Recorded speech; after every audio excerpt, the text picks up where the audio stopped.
Warning, this video has spoilers for Glass Onion and Knives Out. So, Glass Onion recently had its Netflix release after a short-lived theatrical run. My family and I decided to sit down one night and watch it, since one, we had heard nothing but good things, and two, we all loved the first Knives Out movie. However, something has been eating at me recently. Why is this movie getting so much acclaim? Well, there's a good political message in it. The story's engaging.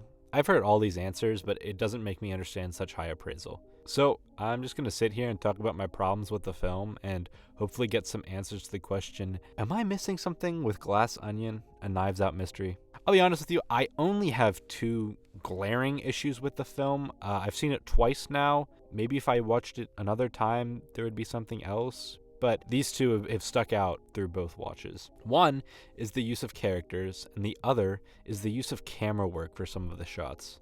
A problem that is made apparent when you finish the film is the lack of character development and the inability to use each character like in the first movie. When watching Knives Out, each and every character in the movie feels full and like a real human.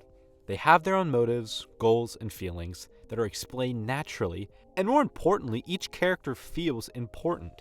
If the movie was missing a character from the story, it wouldn't make sense. Glass Onion is a different beast, though. I'll be honest with you, the characters are forgettable.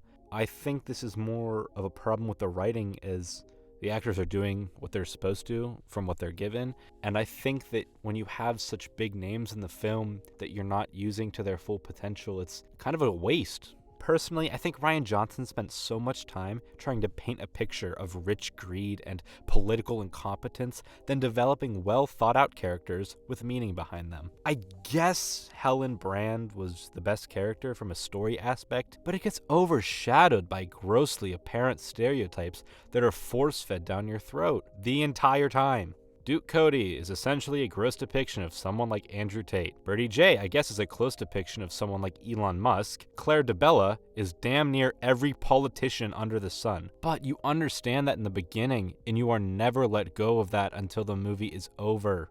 It is extremely tiring and almost insulting. It feels as if Ryan thinks the audience can't pick up on the message and has to spell it out for us the entire duration of the film. I would like to mention Lionel Pegg and Whiskey as well, but I don't even know what to say about them.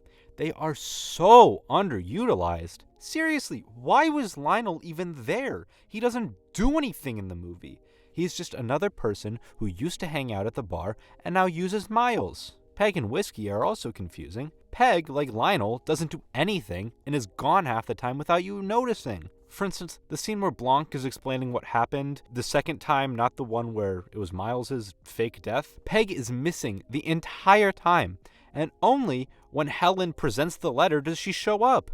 Unless I'm forgetting something, she has no reason not to be there and is just kind of left out. Again, the characters don't seem fully utilized here like the first movie. When somebody claims that Glass Onion is a masterpiece, a perfect sequel, or the better of the two movies, it's hard to see how the characters are in the same ballpark for both movies. Benoit Blanc is wonderful in both movies though, so I guess no complaints there.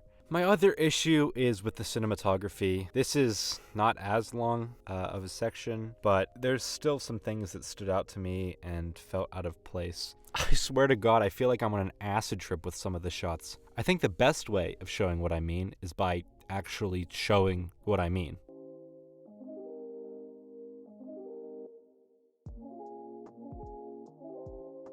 I mean, there's something off for me. It feels like there's a bunch of flashy shots that make the movie just, frankly, hard to watch. It feels at some points the film is trying to be something like Scott Pilgrim, using a bunch of crazy shots for the sake of comedy or storytelling. In Scott Pilgrim, it works, since it's an adaptation of a comic book. But in Glass Onion, it's just off-putting. I would like to mention that the lighting and coloring was pretty good in the film, so I guess when I say cinematography, it's more of just weird camera angles and tricks. I think this movie works in some areas. I really enjoy the stereotypical murder mystery genre that is played out in these films, but I can't fully grasp what is so great about this movie. It's just okay.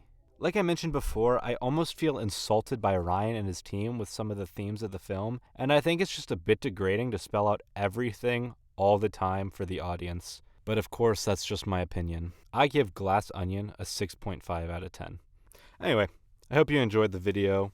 Leave a comment, leave a like, subscribe, do all that shit. And thank you for watching. Peace.